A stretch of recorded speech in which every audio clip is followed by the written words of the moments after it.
Oke guys, welcome back to Daily Charting with Toshi, di mana kita akan daily chart your favorite cryptocurrencies. Oke, dalam 24 jam terakhir, cryptocurrency market meningkat sebesar 1,31%.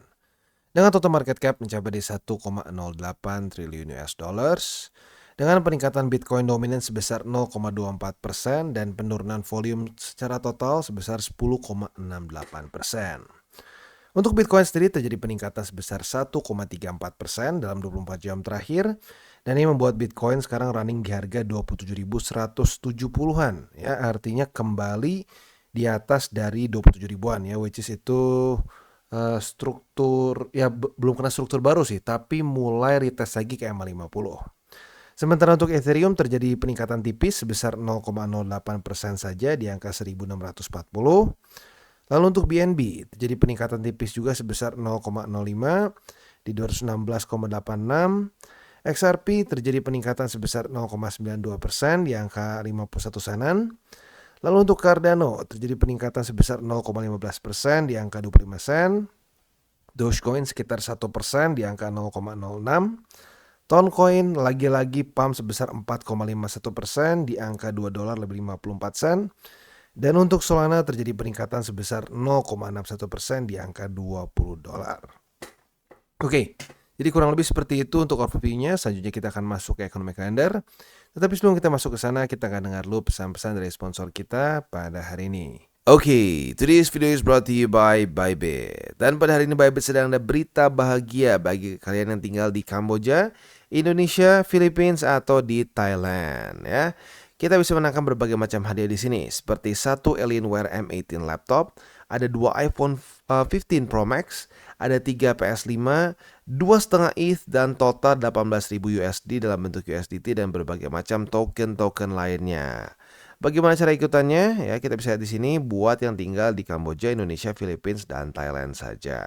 Ya, yang keren dari sini adalah 100% win rate. Jadi nggak ada ceritanya kita udah dapat satu chance dan kita nggak dapat hadiah. Ya, tinggal pertanyaan dapat hadiahnya apa? Ya, cara untuk mendapatkan si chance seperti apa? Gampang banget. Yang pertama di sini untuk lucky draw-nya kita bisa melakukan first time deposit ya dengan total deposit lebih dari 100 USD. Nah, kita bisa mendapatkan satu chance ya. Setelah itu juga kalau kalian melakukan trading futures dengan bot trading lebih dari 300.000 USD, kalian mendapatkan satu chance lagi. Trading derivatif lebih dari 800.000 USD secara volumenya bisa mendapatkan dua chance. Lalu derivatif trading lebih dari 5 juta USD mendapatkan dua chance.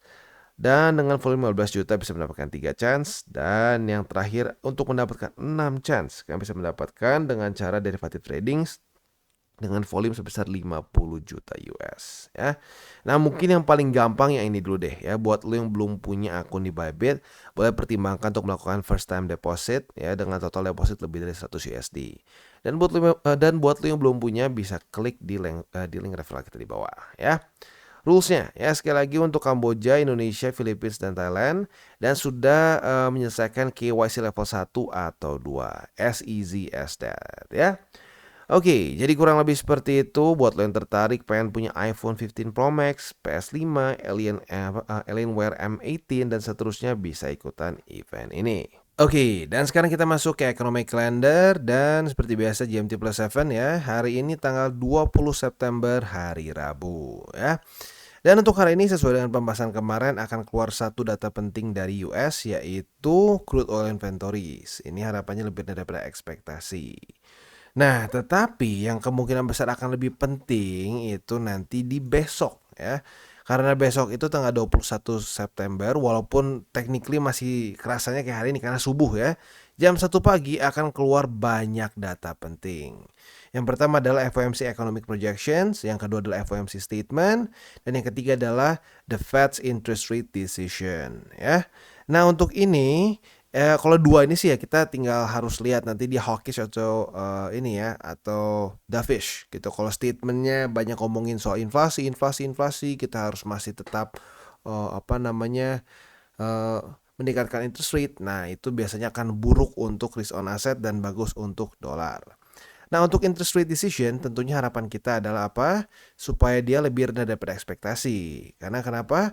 A higher than expected rate is positive or bullish for the USD. Dan kita ingin USD apa? Melemah. Maka dari itu kita berharap dia lebih rendah daripada forecast. Gitu ya, karena ya lagi-lagi interest rate ini menentukan kapan ya the Fed ini akan mulai stop untuk peningkatan interest rate, atau malah bisa juga menunjukkan indikasi mulanya terjadi QE. Dan tentunya saat terjadi QE, itulah masa-masa risk on asset paling enak ya. Oke, itu untuk yang subuh. Malamnya coba kita lihat.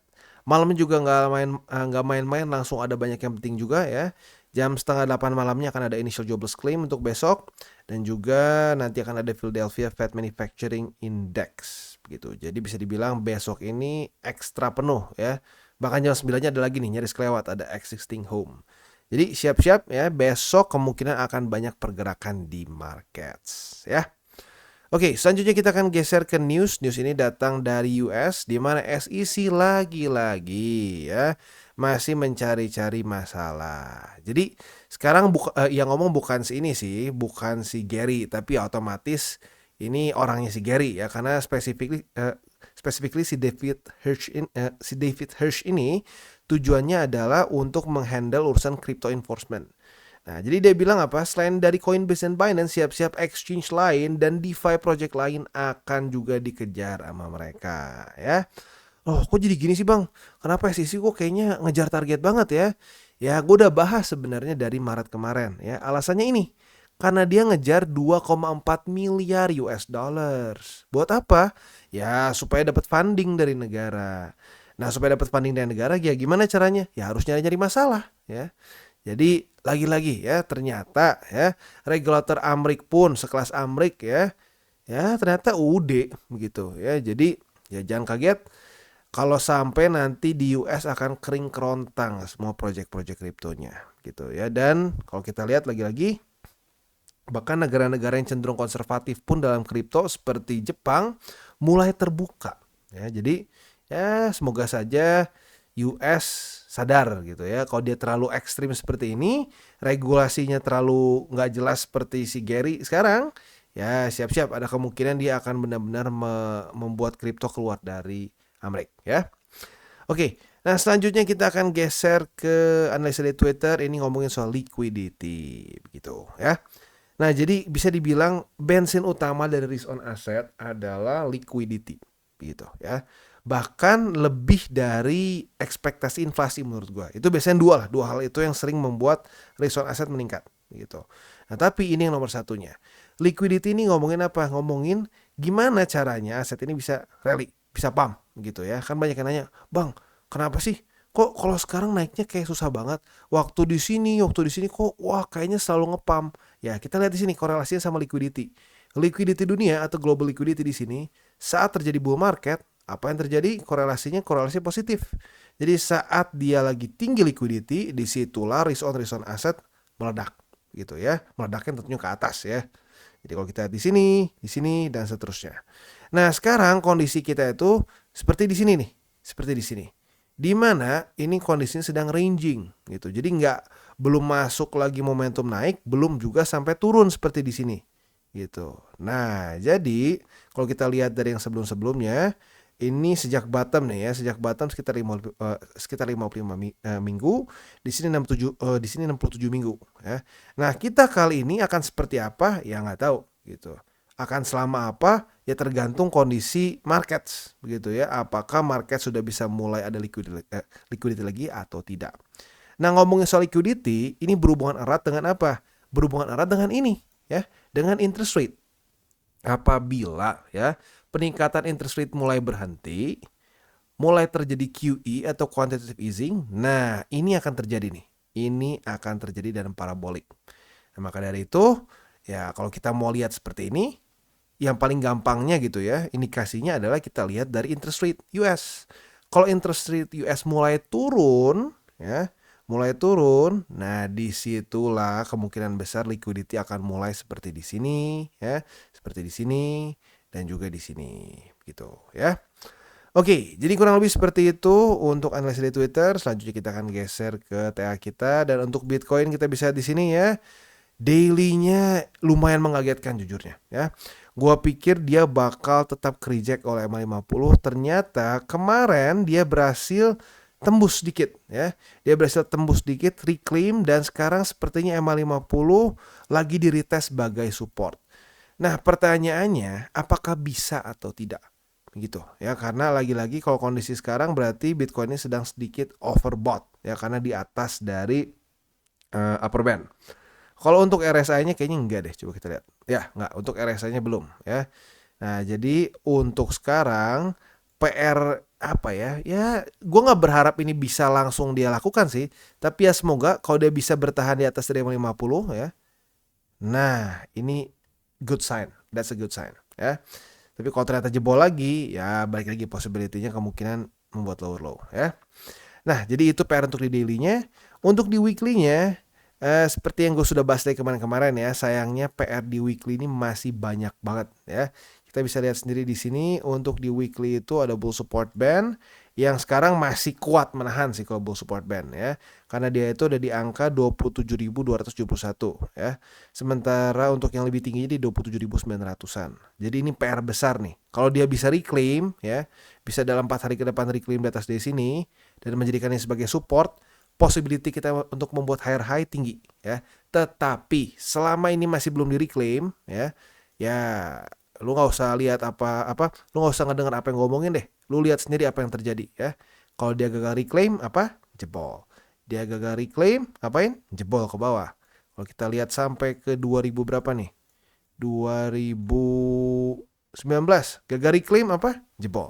Jadi lagi-lagi PR-nya masih panjang ya. Jadi jangan FOMO, ikutin trading plan kita ya, atau lebih tepatnya ikutin trading plan yang udah lu buat sendiri ya. Jangan sampai kebawa suasana gitu ya. Oke, jadi kurang lebih seperti itu untuk Bitcoin. Di daily juga masih banyak PR, MA200, MA50 udah technically udah ya, masih ada bull support band dan lain-lain. Oke, selanjutnya kita akan geser ke indeks dolar. Untuk indeks dolar kita bisa di sini kondisinya masih nanggung ya. Ada kemungkinan membuat suatu higher low dan kemungkinan akan retest ke 105,62 dalam waktu dekat ya. Jadi apabila terjadi retest 1, retest 2 di sini, semoga aja dia ke reject dan bisa membuat lower low ya dengan cara tembus daily close di bawah dari MA20. Begitu ya.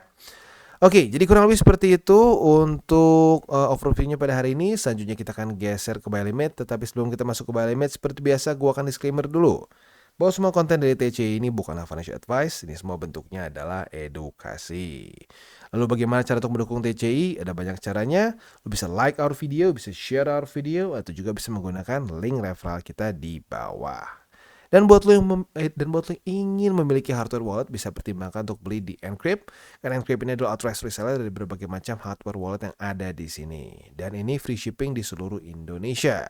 Jadi buat lo yang tertarik bisa klik di link description gue di bawah. Dan kita masuk ke Bitcoin seperti biasa. Karena terjadi reclaim MA50, jadi kita harus geser nih. Buy limit pertama jadi di MA50, buy limit kedua di 26.412, dan buy limit ketiga di 26.032 USD ya. Itu untuk posisi spot di Bitcoin. Nah, untuk posisi futuresnya kita bisa lihat di sini ya. Kemarin itu belum terjadi retest. Jadi kita lihat nih apakah akan terjadi retest di 27.600-an atau tidak. Kalau terjadi retest 1, retest 2 di sini sebagai resisten, nah kita bisa buka posisi short dengan target TP kita di 25.531. Itu untuk posisi shortnya. Nah, untuk posisi longnya tinggal kita balik logikanya. Retest 1, retest 2 di 25.500-an, kita bisa buka posisi long dengan target TP kita di 27.651. Dan sekarang kita lanjut ke Ethereum. Untuk Ethereum kita bisa di sini dia berhasil mempertahankan posisinya di atas dari MA20 ya. Tetapi seperti kemarin juga ya, atau kemarin lusa, dia masih reject oleh 1.660. Artinya posisi spot masih sama, buy limit kedua di sini, buy limit ketiga di sini 1.567. Nah, untuk posisi futuresnya, kemarin posisi long kita sudah kita dapatkan dari tanggal 18 September ya, tapi target TP kita masih belum kena, yaitu di 1684 ya. Untuk posisi shortnya tinggal kita balik logikanya. Retest 1, retest 2 di 1684. Kita bisa buka posisi short dengan target TP kita di 1623. Dan sekarang kita masuk ke XRP. Untuk XRP kita bisa lihat di sini dia berhasil reclaim 50 sen akhirnya nih ya. Setelah perjuangan berapa lama nih dari tanggal 11 September. Enggak lah, lebih tepatnya tanggal 12 karena 11 masih jebol ya. Nah, maka dari itu buy limit bergeser ya. Buy limit pertama jadi di 50 sen. Buy limit kedua jadi di MA20 boleh lah ya karena udah mulai bergeser juga. Dan buy limit ketiga jadi di 45 sen.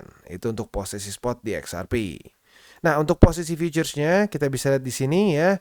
Kemarin kita punya posisi long di sini udah kena target TP. Posisi short kita sayangnya kena cut loss ya karena kemarin ternyata daily close-nya tetap di atas dari 50 sen ya. Nah, untuk sekarang setup yang mungkin baru lagi bisa terjadi posisi long apabila retest 1, retest 2 terjadi di 50 sen di sini. Nah, target TP kita di mana? 54 sen. Dan sekarang kita masuk ke BNB. Untuk BNB kita bisa lihat di sini ya. Dia akhirnya berhasil reclaim lagi. Jadi sedikit dramatik nih ya. Kemarin lusa reclaim. Bukan kemarin lusa. Tanggal 17 reclaim, tanggal 18 jebol. Kemarin reclaim lagi ya. Nah, jadi untuk posisi spotnya buy limit pertama kembali aktif di 216,1, buy limit kedua di 205 dan buy limit ketiga di 197 kalau kita bulatkan. Nah, untuk posisi futuresnya kita sudah dapat posisi short berarti ya karena sudah terjadi retest 1, retest 2 di sini ya, sudah terjadi retest 1, retest 2 di sini. Nah, artinya posisi short kita sudah kita dapatkan, target TP-nya di 205,8. Dan selanjutnya kita masuk ke Cardano. Untuk Cardano dia juga berhasil reclaim 25 sen setelah perjuangan berapa hari nih ya? 1, 2, 3, 4. Akhirnya di hari kelima berhasil ya. Oke, nah untuk posisi spotnya artinya buy limit kedua di 25 sen kembali aktif dan buy limit ketiga di 24 sen. Nah, untuk posisi futuresnya kemarin sudah terjadi retest pertama di 25 sen. Apabila pada hari ini terjadi retest kedua, nah kita bisa buka posisi short dengan target TP kita di mana? Yang paling konservatif bisa pertimbangkan target TP-nya itu di sini ya. Di struktur baru tepatnya itu di angka 24 sen di sini ya. Ini untuk target TP posisi short yang paling konservatif ya. Untuk yang lebih agresif boleh pertimbangkan di sini di 23 sen ya. Untuk posisi longnya tinggal kita balik logikanya. Apabila terjadi retest 1, retest 2 di 24 sen sebagai support, kita bisa buka posisi long dengan target TP kita di 25 sen ya. Oke, jadi kurang lebih seperti itu untuk hari ini di DCWT-nya. Selanjutnya kita akan ngomongin sedikit mengenai resiko futures ya pada hari ini ya. Terutama nanti subuh. Jadi buat elu yang punya posisi futures dan konservatif mungkin boleh pertimbangkan TP manual apabila belum kena nih ya. Paling awal itu jam 8:30 malam karena akan keluar nanti data crude oil inventories. Nah, nanti subuhnya jangan lupa jam 1-an akan keluar 3 data ultra penting. Jadi siap-siap ada kemungkinan subuh-subuh ini ya market akan tergoncang. Oke guys, jadi itu adalah akhir dari segmen DCWT kita pada hari ini. Dan jangan lupa bagi kalian yang merasakan manfaat dari segmen ini, jangan lupa untuk share ke teman-teman kalian. Dan apabila lu pengen mensupport channel kita, ya TCI, jangan lupa untuk menggunakan link referral kita di bawah. Nggak wajib ya, tetapi apabila lu menggunakan link referral kita di bawah, ada macam-macam ya, dari Bybit, Huobi, Maxi, toko kripto, dan banyak lagi ya. Ya, walaupun nggak wajib, tapi kalau menggunakan link referral kita, lu secara langsung membantu perkembangan dari TCI. Dan satu lagi, jangan lupa juga untuk join Telegram group kita, di mana kita bisa ngobrol-ngobrol santai mengenai dunia cryptocurrency secara 2 arah. So, jangan lupa untuk like, subscribe, klik the bell icon, and see you on the next video.